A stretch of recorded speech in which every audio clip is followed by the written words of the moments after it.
The millionaire man adopts a beggar freezing on the street. 10 years later the truth shocked everyone. Chapter 1. The winter of discontent. The city of Chicago was not kind in December. The wind, nicknamed the Hawk, did not merely blow, it sliced through layers of wool and down, seeking the warmth of human skin like a predator seeking blood. Arthur Sterling sat in the back of his Rolls-Royce Phantom, the heated leather seat doing little to thaw the chill in his heart. At 82 years old, Arthur was worth an estimated $3 billion. He owned skyscrapers that scratched the belly of the clouds, shipping fleets that crossed the 7 seas, and pharmaceutical companies that claimed to cure everything but mortality. Yet, looking out the tinted window at the blur of holiday lights and rushing pedestrians, Arthur had never felt more destitute. "Traffic is gridlocked, Mr. Sterling," his driver, Benson, said, his eyes meeting Arthur's in the rearview mirror. "There's an accident up ahead on Michigan Avenue." "It's fine, Benson," Arthur rasped. His voice was like grinding stones. "I have nowhere to be. The gala can start without me. In fact, I prefer if it does." Arthur hated the Christmas gala. It was a parade of sycophants, greedy board members, fake smiles, and his own estranged family members who circled him like vultures waiting for a buffalo to stumble. His nephew, Julian, and his niece, Clara, would be there. They would ask about his health with feigned concern, their eyes scanning his face for signs of a stroke or heart failure, mentally calculating their inheritance. The car crawled forward inches at a time. Arthur looked out the window, his gaze drifting to a dark alleyway between a high-end jewelry store and a closed bank. That was when he saw him. A figure was huddled against the brick wall, sitting on a piece of damp cardboard. He wore a coat that was more holes than fabric, gray with grime. He wasn't begging. He wasn't holding a cup or a sign. He was simply ceasing to exist. His head was bowed low, chin on his chest, shaking violently. The snow was beginning to pile up on his shoulders, turning him into a nondescript mound of urban debris. "Stop the car," Arthur commanded. "Sir?" Benson asked, confused. "We are in the middle of the lane." "I said, stop the damn car." Arthur barked with a ferocity he hadn't felt in years. As the vehicle halted, incurring the wrath of honking horns behind them, Arthur did the unthinkable. He opened his door. The bitter cold slapped his face immediately. "Mr. Sterling! You can't go out there!" Benson cried, scrambling to unbuckle. Arthur ignored him. He walked on legs stiff with arthritis toward the alley. As he got closer, he saw the man was young, perhaps in his early 20s. His face was gaunt, cheekbones protruding like knife blades, his lips a terrifying shade of blue. Arthur stood over him. The boy didn't look up. He was too far gone, drifting into that final, warm sleep that precedes hypothermia death. "You," Arthur said, poking the boy's shoulder with his cane. "Get up." The boy groaned, a sound of pure agony. He lifted his head. His eyes were a startling, piercing green, contrasting with the filth on his face. There was no recognition, no plea for money. Just resignation. "Let me sleep," the boy whispered, his teeth chattering so hard the words were barely audible. "If you sleep, you die," Arthur stated flatly. "And dying in an alley is a waste of a life. I hate waste." Benson was beside Arthur now, holding an umbrella. "Sir, please. This is dangerous. He could be on drugs. He could be violent." Arthur looked at the boy, then back at the Rolls-Royce. He made a split-second decision that would change the trajectory of history. "Pick him up, Benson." "Sir." "Pick him up and put him in the car. We are going home. To Stonegate." "But the upholstery, the gala, to hell with the gala." "Put him in the car." Chapter 2, The Stranger in Stonegate. The ride back to Stonegate Manor, Arthur's sprawling estate on the outskirts of the city, was silent. The boy, whose name they learned was Leo, had passed out the moment the warmth of the car hit him. When they arrived, the staff was thrown into chaos. The housekeeper, Mrs. Higgins, gasped when she saw the filthy, smelling bundle of rags Benson carried into the pristine marble foyer. "Prepare the guest wing," Arthur ordered, handing his coat to a stunned butler. "Get Dr. Evans on the phone. Tell him to get here immediately. And get this boy a bath and warm soup." "Sir," Mrs. Higgins stammered, "who is he?" Arthur looked at the unconscious boy. "I have no idea. But he is my guest." For the next 3 weeks, Leo hovered between life and death. He had severe pneumonia, malnutrition, and frostbite on 3 toes. Arthur found himself sitting by the boy's bedside for hours, reading documents or simply watching him breathe. It was strange. Arthur had children, a daughter who had died years ago and a son he hadn't spoken to in decades. He had forgotten what it was like to care for something fragile. When Leo finally woke up properly, clear-headed and fever-free, Arthur was sitting in the armchair, reading the Wall Street Journal. "Where am I?" Leo rasped. Arthur lowered the paper. "You are in Stonegate Manor. I am Arthur Sterling. You were dying in an alley. I decided I didn't want you to." Leo looked around the room, the silk curtains, the mahogany furniture, the medical equipment. He looked down at his own clean hands. "Why?" "Because I could," Arthur said simply. "What is your story, Leo? And don't lie to me. I can smell a lie like I can smell rain." Leo sat up. He didn't cower. "My parents died when I was 10. Foster care system chewed me up and spit me out when I turned 18. I had a job at a warehouse, but I got laid off. Couldn't pay rent. Landlord kicked me out. I've been on the streets for 6 months. No drugs. No alcohol. Couldn't afford them even if I wanted them," Leo said. "I just gave up. I was tired." Arthur studied him. The boy had intelligent eyes. There was a fire in them that had been dimmed but not extinguished. "I have a proposition for you, Leo," Arthur said, standing up. "I'm not looking for charity," Leo said, his jaw tightening. "I'll pay you back for the medical bills. I'll work." Arthur smiled. It was a rare, dry expression. "Good. Because I don't give charity. I make investments. And I am thinking of investing in you." Chapter 3. The wolves descend. The news that Arthur Sterling had moved a homeless beggar into Stonegate Manor hit the tabloids within a week. "Billionaire's new pet," read one headline, but the real storm happened inside the family. One Sunday, a month after Leo's arrival, the doors of the manor burst open. Julian and Clara, Arthur's nephew and niece, marched in, looking like models for a funeral magazine. They found Arthur in the library. Leo was there too, wearing a simple suit Arthur had a tailor make for him. He was shelving books, looking healthy, his blonde hair cut short. "Uncle Arthur!" Clara shrieked. "Have you lost your mind?" Arthur didn't look up from his desk. "Hello, Clara." "Julian. To what do I owe the displeasure?" "The press is having a field day," Julian shouted, pointing a manicured finger at Leo. "They say you've picked up a stray dog from the gutter and let him live in the house. Do you know what this does to the stock price? To our reputation?" "Leo is not a dog," Arthur said calmly. "Leo is my assistant. And he is doing a better job in 3 weeks than you two have done in your entire lives." Julian scoffed, walking up to Leo.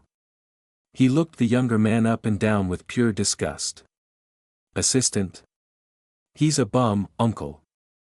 He's probably stealing the silver right now. How much did you take, boy? Check his pockets." Leo stood straight. He was taller than Julian. "I haven't taken anything," Leo said, his voice steady. "Mr. Sterling saved my life. I am just trying to be useful." "Useful?" Clara laughed cruelly. "You are a parasite. You saw a senile old man and you latched on." Arthur slammed his hand on the desk. The sound echoed like a gunshot. "Enough!" Arthur roared. "This is my house. My money. My life. Leo stays. And if either of you insults him again, I will have security throw you out onto the lawn. And unlike Leo, I doubt you would survive a night in the cold. Julian and Clara retreated, but the look in their eyes was not of defeat, it was of war. As they left, Julian whispered to Leo, "Enjoy it while it lasts, gutter rat. When the old man kicks the bucket, you'll be back in the trash where you belong." Chapter 4, The 10 Years. What happened next was not what anyone expected. Most assumed Leo would rob Arthur and run. Others thought Arthur would get bored and kick him out. Neither happened. Arthur formally employed Leo. He started him at the bottom, sorting mail, filing papers, learning the basic operations of Sterling Enterprises. But Arthur was also teaching him privately. Every night, over dinner, Arthur would lecture Leo on economics, negotiation, history, and corporate warfare. Leo soaked it up like a sponge. It turned out the boy had a near-eidetic memory. He had dropped out of school not because he was stupid, but because the system had failed him. Given resources and a mentor, his intellect bloomed. Year 3, Leo caught a discrepancy in the shipping logs that Arthur's highly paid accountants had missed. It turned out a regional manager was siphoning millions. Leo's discovery saved the company $12 million. Arthur promoted him to junior executive. Year 5, Arthur's health began to decline. He suffered a minor stroke. Julian and Clara circled again, trying to declare Arthur mentally incompetent to take control of the trust. Leo stood as the gatekeeper. He managed Arthur's schedule, liaised with the lawyers, and kept the company running smoothly while Arthur recovered.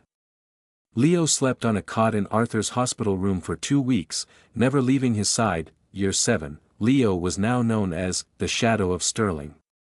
He attended board meetings in Arthur's place. He was sharp, ruthless when necessary, but surprisingly compassionate to the employees. The staff loved him. The board feared him. The family hated him with a burning passion. Arthur and Leo had developed a bond that was deeper than blood. They spent their evenings playing chess by the fire. "Why do you do it, Leo?" Arthur asked one night, his hand shaking as he moved a pawn. "You could have left. You have your own money now. I pay you well. Why stay with a dying old man?" Leo moved his knight. "Because you saw me when I was invisible, Arthur. Everyone else walked past. You stopped." Arthur looked at the board, his eyes misty. "I'm glad I stopped." Year 9, the attempts to sabotage Leo became vicious. Julian planted false evidence suggesting Leo was insider trading. It was a sophisticated frame-up. The SEC investigated. It looked bad. Arthur, now wheelchair-bound, wheeled himself into the SEC hearing. He gave a testimony that lasted 1 hour, dismantling the accusations and exposing Julian's digital footprint in the setup. Julian was fired from the board. The war was now total. Chapter 5, The End of an Era. 10 years after that snowy night, Arthur Sterling passed away in his sleep. He was 92. He died peacefully in his room at Stonegate, with Leo holding his hand. The funeral was a massive state affair. Senators, rivals, and celebrities attended. Julian and Clara stood in the front row, wearing oversized sunglasses, weeping crocodile tears for the cameras. Leo stood in the back, wearing a black suit, his face stoic. He didn't cry. He had done his grieving in the quiet moments before the chaos began. After the burial, the family gathered in the great library of Stonegate Manor for the reading of the last will and testament. The atmosphere was toxic. Julian and Clara had brought their own team of lawyers. They were practically vibrating with anticipation. They knew Arthur had liked Leo, but they also knew the law. Blood was thicker than water. And there was no way Arthur would give the empire to a stray. They expected Leo to get a nice cash sum, maybe $1 million or $2 million, while they divided the billions. Mr. Henderson, Arthur's oldest attorney, sat at the head of the table. He placed a thick leather folder on the desk.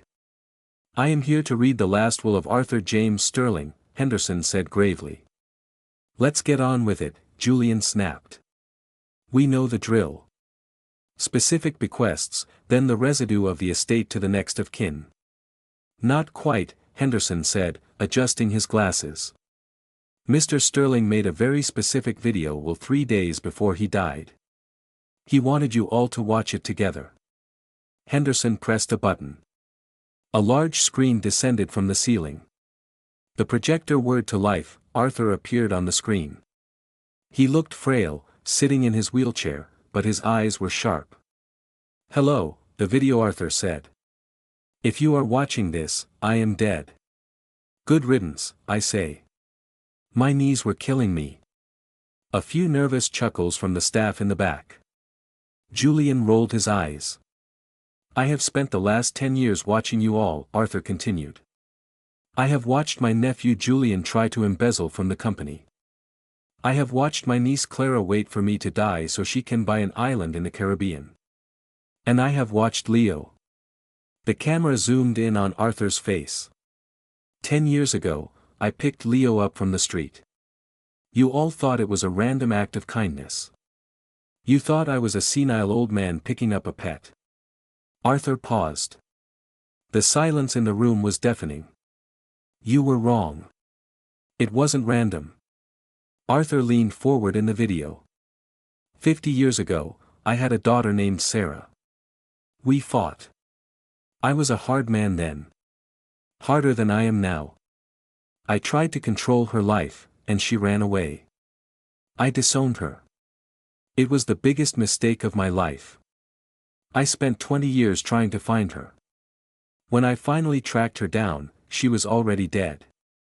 She died of cancer, poor and alone." Julian and Clara looked at each other, confused.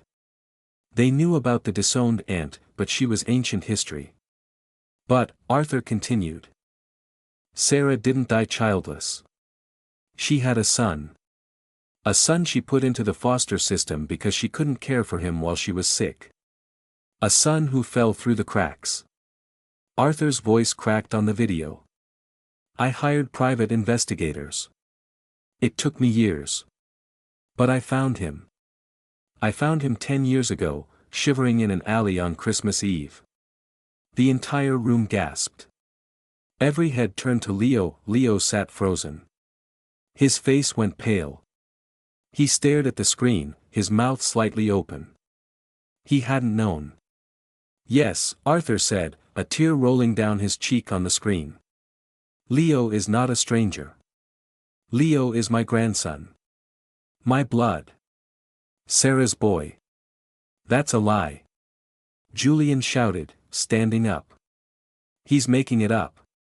"Sit down, Julian," the video Arthur boomed, as if anticipating the outburst. "The DNA tests are in the safe, dated 10 years ago. I confirmed it before I ever brought him into the house." Arthur sighed on the screen. "Leo, I never told you because I was a coward. I was afraid you would hate me for how I treated your mother. And then, I wanted to see who you were. I wanted to see if the money would corrupt you, or if the hardship had broken you. I wanted to see if you were a Sterling." Arthur smiled, a look of pure pride. "You are the best of us, Leo. You are what I wish I had been." Henderson paused the video. The room was in chaos. "This is fraud." Clara was screaming. "He's an actor." "It is not fraud," Henderson said, his voice cutting through the noise. "I performed the tests myself. Leo is the sole direct descendant of Arthur Sterling." "So what?" Julian spat. "We are still family. We can test the will." "Let me finish," Henderson said. He played the video again. "Now, for the distribution of assets," Arthur said. "To my nephew Julian and my niece Clara," they leaned forward. "I leave you the sum of $500,000 each." "What?" Julian shrieked. $500,000. That won't even cover my debts." "However," Arthur continued, a mischievous glint in his eye, "this sum is conditional. It is only payable if you both agree to resign from all board positions within Sterling Enterprises immediately and never set foot in the building again. If you contest this will, the money goes to charity, and my lawyers, who are paid up for the next 20 years, will bury you in litigation until you are as poor as Leo was when I found him." Julian slumped into his chair, defeated. To Leo, Arthur said softly, "My grandson. My son, in every way that matters. I leave it all. The company. The estate. The assets. All of it. But," Arthur raised a finger, "I leave you one more thing. A letter. It's in the top drawer of my desk. Read it when this is over. Goodbye, everyone." The screen went black. Chapter 6, the heavy crown. The room cleared out quickly after that. Julian and Clara stormed out, shouting threats that everyone knew were empty. The lawyers shook Leo's hand, treating him with a new level of reverence. He wasn't just the assistant anymore, he was the king, but Leo felt numb. He walked slowly to the mahogany desk where Arthur had sat for so many years. He opened the top drawer. There was a single envelope, handwritten, "To Leo." He opened it. "Dearest Leo, if you are reading this, the secret is out.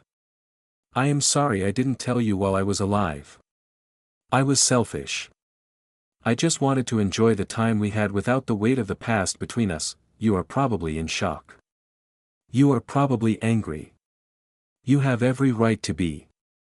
I let your mother down, and by extension, I let you suffer for years when I could have saved you, but listen to me, son. The money I am leaving you is not a reward. It is a tool. But it is also a burden. The shock everyone is talking about today is that the beggar is the prince. But the real shock, the one only you and I understand, is this: being rich didn't save me. Being powerful didn't make me happy. Picking you up out of that snow, that was the only thing that saved me. That was the only time I felt like a human being. Don't let the money turn you into Julian. Don't let it turn you into the man I used to be. Use it. Change things. Find the other Leos out there in the alleys. Don't just throw coins at them. Look them in the eye. Stop the car. I love you, my boy, Grandpa. Leo put the letter down. Tears finally came, hot and fast. He cried for the mother he barely remembered. He cried for the grandfather he had just lost. He cried for the years of pain and the years of joy. He stood up and walked to the window. It was snowing again. The driveway was white. He saw a car leaving, Julian and Clara, driving away out of his life forever. Leo looked past the gates, toward the city lights glowing in the distance. He touched the cold glass. "Benson," Leo said. The old driver, who had been standing quietly by the door, stepped forward. "Yes, Mr. Sterling." It was the first time anyone had called him that. "Prepare the car," Leo said. "Are we going to the office, sir?" Leo looked at the snow falling, blanketing the world in silence. "No," Leo said, turning around. His green eyes were clear, filled with a new purpose. "Fill the trunk with blankets. And food. We're going downtown." Benson smiled, a genuine, warm smile. "Yes, sir. Right away." Leo buttoned his jacket. He was the heir to billions. He was the grandson of a titan. But as he walked out into the winter air, he knew exactly who he was. He was the man who would stop the car. The end epilogue. 10 years later, a brief glimpse, the headline of the Chicago Tribune read, "The Sterling Foundation, How One Man Ended Homelessness in the District." The article detailed a revolutionary program that didn't just provide shelters, but integrated job training, mental health support, and permanent housing. It was a model being adopted by cities globally. In the center of the page was a photo. It showed Leo Sterling, now in his 30s, older, wiser, with a touch of gray in his hair. He wasn't cutting a ribbon or shaking hands with a mayor. He was kneeling on a sidewalk, wrapped in a heavy coat, handing a cup of coffee to a young man sitting on a cardboard box. Leo was looking the young man in the eye, listening. The caption read, "Leo Sterling carrying on his grandfather's true legacy," and in the background of the photo, parked on the street, was an old, vintage Rolls-Royce. It was kept in pristine condition, always ready to stop.